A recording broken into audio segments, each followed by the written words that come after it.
would be great. I want to know Audiences will be throwing roses at your feet. Uncle Phil. Yeah, and her roses are long overdue. Philip. I ain't mad at him. It's a bit of a violation, but it's his wife. He got to be like, nah, I ain't finna just throw you in the lion's den. He's supporting. Yep. Hey, what's going on? It's your boy Sintel with the Intel, and I'm here with the beautiful Mikel-Claire. What's going on, Sintel? Hey, what's up? You ready for episode 7? Who isn't? That's what I'm saying. Yo, Bel-Air has always been coming with it. Yeah. Fire. Yeah. Fire. I mean, you got the ha-has and the oh my gosh and that wouldn't be me's. All that wrapped up into it. Hey, make sure you give us those thumbs up, and let's go ahead and jump right in.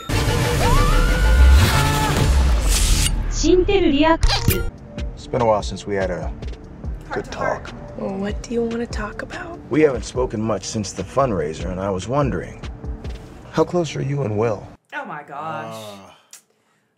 Why is it Will the problem? Why is it Carlton the problem? Right? She was with Carlton forever. For now. Yeah.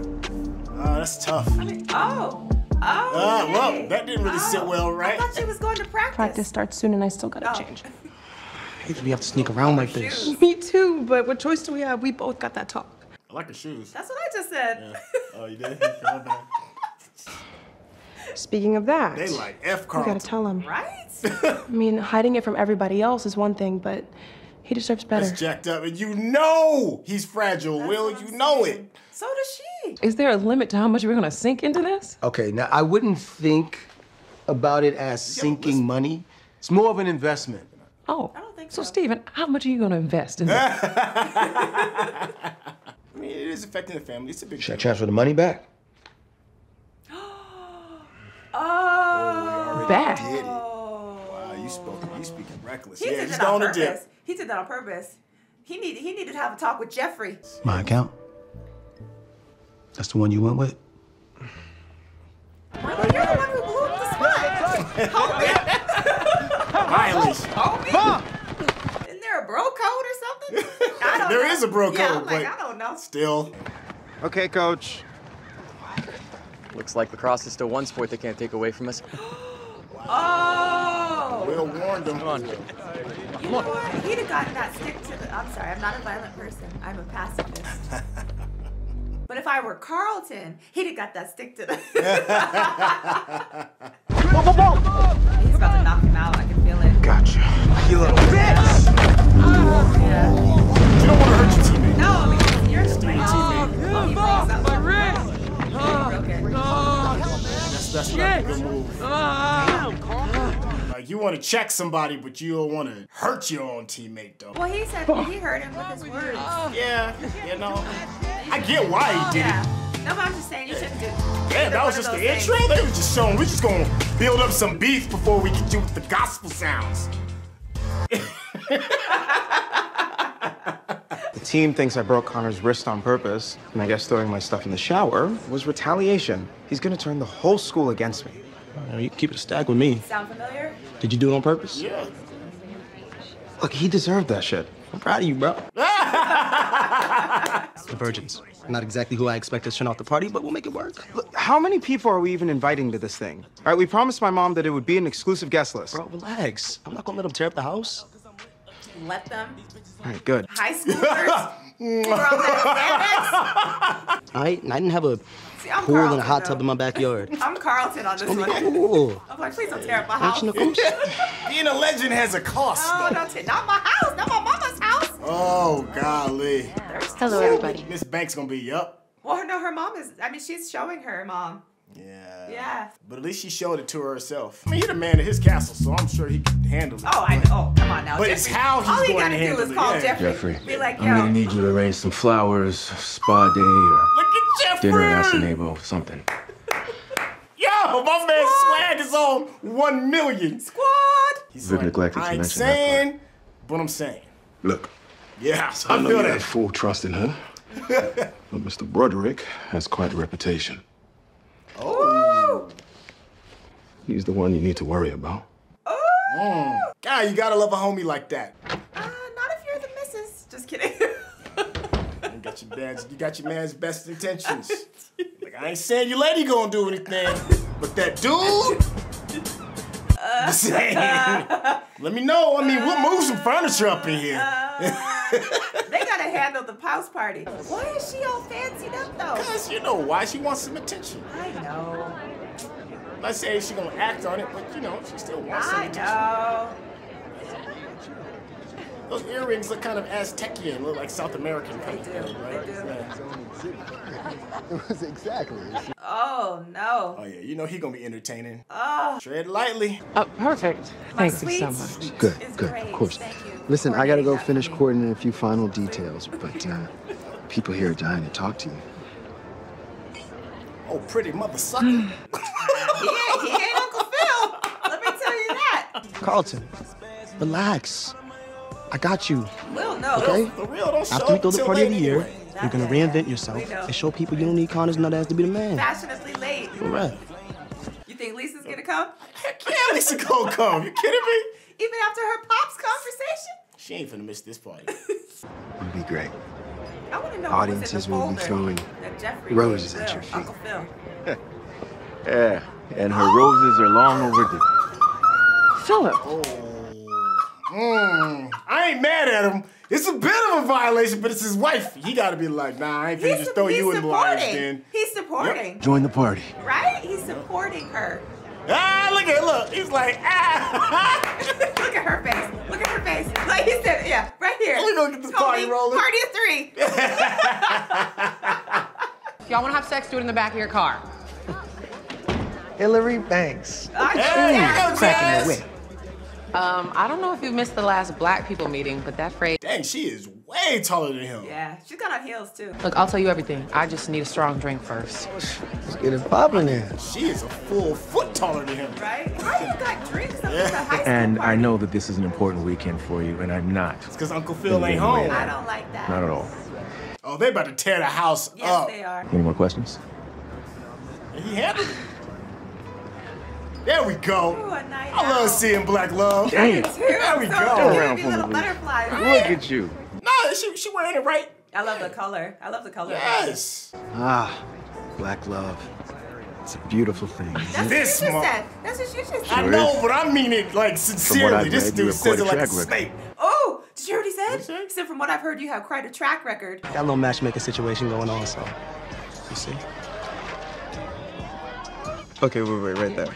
And that's my favorite dance. Mine You too. saw the dance? Oh, the the Carlton, Carlton. yeah. I He didn't said get that's it. my favorite I dance. didn't get it. How you coming into her dad's I was just about to office, say, though? is that the office? Right? Oh, no. Making themselves at home. Nerve. Not the nerve. The audacity. Oh, hell. Oh! Ah! And Jess, you can still get us those drinks. I'll be right back. See, that's what he does, though. That's what he I does. said whatever she's having. Come on. I feel you, Jazz. I'm mad confused too. Wow. I feel that. Like, what? Wow. What happened to integrity that you was just talking about? Wow. Fuck you too. That's why you're not going to be able to play lacrosse for a while, sir. With your broken wrist. Look. All it takes sometimes is yeah. effort. Just, you know. Yeah. Damn, those charges do work fast. You want to go back down to the party? Or we could stay here. Oh, no. Carlton's coming. Lock your door. Slow down. Lock your door. Slow down. I feel like Janet up in this piece. Let's wait a while. Yeah. Yo, Will, like, Will, lock no. the door. Just lock the door. All you got to do is lock the door. Man down. No. No. Where is Hillary? She over there trying to figure out what type of drawers she going to be wearing on the next show. Oh. Meanwhile, the kids is off the chain. Will is looking at his own secret, Victoria's Secret. Get it.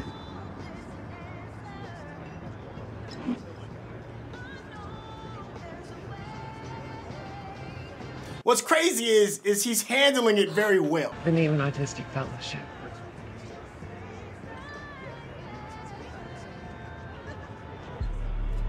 His handling it though is all game, babe. I mean, I'm not saying it's not, Yeah. but Oh, shit. Cops are here. I gotta get down there. I'm coming with you. No, if you go down there, your dad will definitely know you lied. But I can help. I can't. Oh, let's see how this unfolds. I can't. This is about to be nasty. I told you, mine. He's telling the truth. Who are you? I'm Lisa Wilkes. Fred Wilkes is my father. You're Chief Wilkes' daughter? Whee! Oh, here's the thing though. Her dad said, I don't want you over there. Everyone get out of here. Go straight home. At least he didn't see it though. Oh, he sees it. I mean, He but sees yeah, it. he sees He sees it. They should have been up front. Oh, man. I only got one shot at Jeffrey. I only got one shot at Jeffrey the whole I know, time. right? I feel like Jeffrey almost deserves his own series. He does. Right? Yeah, so we know like what happens like behind when he's not on screen. Can I go first? Okay, first let me just say how much I just really admire the writing. All right, so we're dealing with a property that came out in the 90s, and for many of us that watched it, we're like close to like, you know, in our 40s. So, some of us, I'm not, of course, it'll be a mystery amongst us. But some of us are in our 40s, some of us are in our late 30s.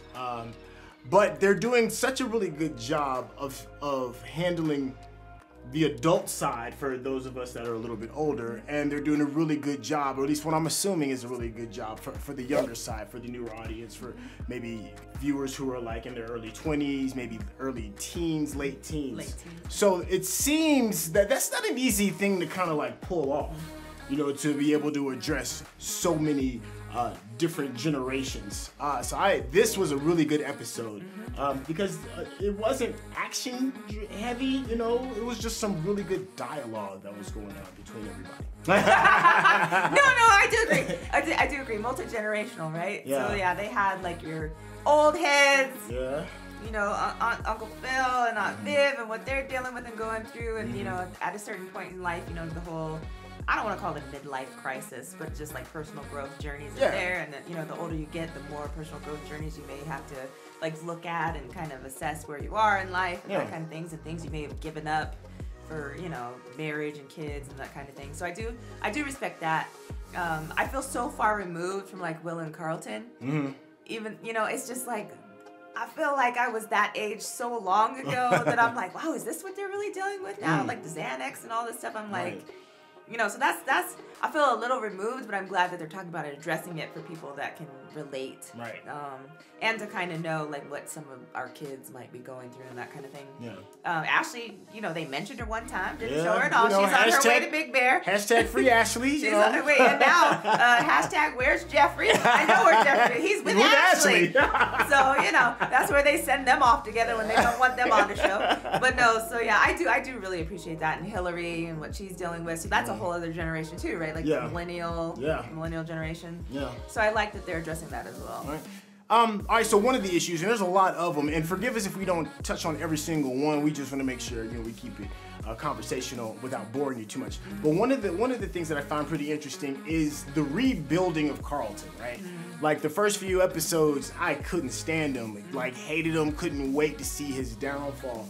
And now we're starting to like reach a point of like, okay, let me at least hear it out. Let me hear his side out. I'm not saying I'm in love or over the moon with him or anything, but I'm at least trying to be willing enough to understand why he acts the way that he acts. And they addressed something that to me is pretty important in the black community, is like this whole thing about levels of blackness. You know, Carlton is an interesting character because he hangs around a lot of people that don't look like him. Some people consider that selling out. He plays a sport that black people typically don't play. Some people consider that selling out, be it his style of music, the way he dresses, or whatever it is. It's that realizing that black people aren't in just this one particular box of blackness, and that you don't have to be in it in order to be a part of family. And they're doing an interesting job of like addressing that. You know, Carlton is that example. You'd want to despise things that don't really participate as a part of the group. and now we're kind of like looking at ourselves a bit in the mirror as we see and understand Carlton a little bit more. Well, yeah, and I appreciate that dialogue, especially like for that generation, right? And for older generations too, because in the Black culture, as you and I both know, it's so diverse. So diverse. There's no like diverse. one type of Blackness. Yes. It's not like, you know, the stereotypical Blackness. Our culture is just like so like immense that I can't even begin to explain what it is, right? So the fact that they're addressing that through Carlton does make me respect him a little more. I never thought I'd say those words. The jury's still out, especially how he's gonna react to Lisa and Will. But nonetheless, I do like the fact that he's putting forth some effort. And so, you know, I like that. I think he's coming to his own, and he's still learning and evolving and growing, and just I like to see the journey that he's on. Yes. Yeah, and I appreciate the writers taking us along on that journey too. Another journey that was interesting to me, and I'm curious as how you think about it, is Hillary Banks and her journey to finding out who she is going to be and the woman that she wants to become. And you know, side by side with her is the journey of her mother. And maybe dreams deferred, trying to come back to an old space that you may have run from, the choices that you make that can affect your career, and the sacrifices that you may have to make in order to put things the way you want them to be. How do you feel about that? I know I was very vague and all of that. Yeah, I'm like, that's a very big question. Let me see how I can narrow this down a little bit. But I do like the parallels, right? I love the conversation they had that tied it together, as far as, you know, you can't always have somebody save you. You know what I mean? Sometimes you have to save yourself. Appreciated that conversation as the preface to, you know, what Aunt Viv is going through and talking to with Uncle Phil, right? Hillary, I'm a little disappointed. I mean, she's young, she's still trying to figure out the game, but like the whole thing with her and the Haute Cuisine magazine, I don't want to be portrayed as something that I'm not. Right? Very good point. Okay. I forgot to remember that we had that conversation. We did have that conversation. Now it's okay because Victoria's Secret gonna pay you $15K a post. But Haute Cuisine, you know, you're gonna put them on blast. But this is okay now, so I have a little bit of a hard time with that. I understand, you know, she's young, she's still learning, she's just venturing out on her own. We all make mistakes. Yeah, you're gonna catch these L's. But that hypocrisy there was a bit much for me to swallow as an older adult, probably. You know, and Aunt Viv is a whole other story altogether. It's hard. I understand both sides. I understand Uncle Phil and I understand Aunt Viv, right? Because he's saying, first of all, what could I have done differently? Which I appreciate him posing the question, right? They have some pretty good communication going on. They do. Yeah, they do. now they're really, other than, you know, the whole, like, you're going to take the money out of the bank account. But anyway, we'll get to that. But I'm just saying, as far as Aunt Viv is concerned. Yeah, so I just feel like, you know, I don't know. He put it out there as an option, and she did take it. You know what I mean? And it's one of those things where I'm not going to force you to do something, but I'm going to give you the option, and then you, as an individual, you can choose what you decide to do, right? So I don't think it's fair for her to kind of put it on him in that way. I feel you on that. But now that. She's kind of taking it back, and I'm a little struggling with that just because Reed is in the picture, and I don't trust Reed. No, and if my husband doesn't trust Reed, I respect that. You know what I mean? So I don't really agree with how she's handling some of that, in my opinion. But what do you think? Well, the thing, I can't expect Uncle Phil to just read your mind and know when you're at a pivot and know when you're at a turn and just know when you know. So for her to throw the 15 years in his face, that rubbed me the wrong way because he did bring up a good point. He's like, oh, we're gonna have this real conversation. I gave you an escape hatch and you jumped through it. So I'm trying in the best of my way to support you in the best way, but I don't know when your pivot is going to be. I don't know when you're ready to go back to the way old things are. So I'm gonna just maintain the status quo because that's all I know for right now. So for her to throw it in his face, that did kind of rub me the wrong way. I do respect her path to pivot because you should be able to pivot whenever you want. You don't have to ask permission, but to blame somebody for not supporting you when you decide to pivot, I don't think that was fair. I didn't think that was fair at all, especially like you said, the 15 years thing. And now you're bringing it up now, like because you decide that it was something that you regretted. I'm like, and you resent him for it when it's your decision that you made. I mean, I'm glad that she was open and honest with him about it. That doesn't mean I agree with what she was saying. Right. And I don't necessarily agree that she has to like completely cut him out of what she's trying to pursue. You know what I mean? Like personal growth, even though it's something that you do on your own, it's not like you don't have someone there to support you or to talk through things or whatever. And for her to choose Reed to be that person rather than her husband, I have a little bit of a problem with. Yeah, I do. It rubbed me the wrong way too because we all put ourselves in these characters, right? And I put myself in Uncle Phil's position regarding that, and that would hurt my feelings. You know, I'd be like, listen, I was your day one biggest fan, and now you feel like you have to find somebody else in order to help that growth go in the direction that you want. But I also do, I have to say this, I do respect the fact that because she's an artist, you do want to be with other people within your ilk, you know, your clan of artistry, so that they fully and completely understand and can help push you towards the direction that you want, facilitate your needs a lot easier than somebody who may love you but may not necessarily see the vision in the same light that you can. So I do get that. I understand that, but my feelings would still be just a little disappointed and hurt. Well, here's my thing. I don't think that it has to be Reed. I agree with everything that you're saying, like, you know, create your tribe, right? Yeah, right. Like-minded individuals, so you can bounce ideas off of all of that stuff. It doesn't have to be Reed. It could have been anybody else at that San Diego art festival. You know what I mean? Like, if my significant other says, hey, I don't trust this person. Right. I mean, I trust you, and if you trust them, I get that, but I still don't. So for me, I just, you know, I would respect that a little more than she has. Because, like, the minute he left, she called him to come down and have a drink at the bar. You know what I mean? Like, I don't respect that. I don't. That's fair. Yeah. That's and fair. you're drinking, and I mean, not that there's anything wrong with drinking, but I don't like that. We can meet at your art gallery and discuss, you know, my painting on your wall, maybe. Right. And my husband can come. You know what I mean? I don't have a problem with that. The other thing I had a problem with, I know I'm long-winded, but I have to say this.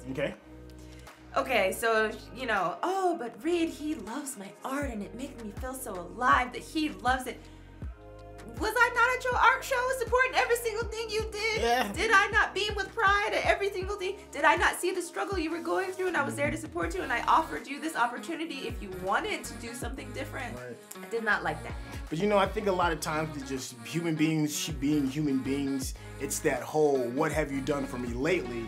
Versus what have the mountains of things that you've done for me in the past. I think she just fell into that groove because it was a safe space. I'm not defending her. I'm just saying that that is just a real thing that happens with people. But this also is a testament to how good the writing has been. Conversation. Because it's an interesting conversation that is honestly just as riveting as a lot of action.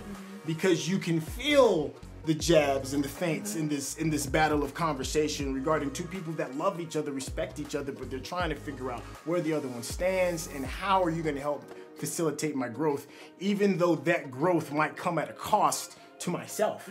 Because we're dealing with that with Uncle Phil and his election and him taking the money with not asking permission, which is, you know, if once you have a family, the rules of what's mine and mine only and what is the family's change completely. And that was a violation that he did. Yeah, anything that affects the family like that significantly, you should kind of at least have a conversation prior to making the decision, not after making the decision, just to give somebody a heads up. You know what I mean? I just that I didn't respect either. But that writing of showing everybody's flaws, because everybody has somebody in this show that I'm sure is just rooting for and probably is siding 100% with. But I love that not everybody has it all figured out. Not even Uncle Phil. The only person that does have it all figured out is Jeffrey. Oh, yeah. Yeah. Jeffrey got everything. Jeffrey got it all figured out. Jeffrey and Jazz. The two J's. Yeah, J squared. And Jazz. Jazz seems to have it all figured out. Jeffrey and Jazz. Yeah, to me, it seems like those two characters are kind of like us. They're the audience. They're the voice of reason. You know, until we figure out that they have flaws as well. But for right now, it's good to look at the world through their eyes and see it. It's like, yo, you don't see how this This, yeah. My testament to the writing too is like I feel like we can see ourselves a little bit in everybody. Yeah. Like every single person, there's something about them that resonates with me or that I can identify with. Yeah. Even if I don't particularly care for the character, I'm like, oh well, I kind of do that sometimes. I remember when I was like that, so I get that. You know what I mean? So yeah. I love that part of it though. Yeah. Right. Hey, so listen, that's gonna go ahead and conclude this little bit of a conversation. I know we didn't get a chance to address all of the conversations, but please address it down in the chat. We do read it. We love the responses, and we are just having the time of our lives, enjoying this journey with you. So glad that you're kicking it with us. Hey, I'm here with the beautiful Mikel-Claire. Oh, next time. Hey, next time. Yo, it's your boy Sintel. We will catch you on the next one. Hey, oh, hit that subscription button if you haven't. Right. What you doing? Click that bad boy if you haven't. Go on and be a part of our tribe, our clique, so we can create this beautiful art together. Yo, give us those thumbs up, and we'll catch you on the next one.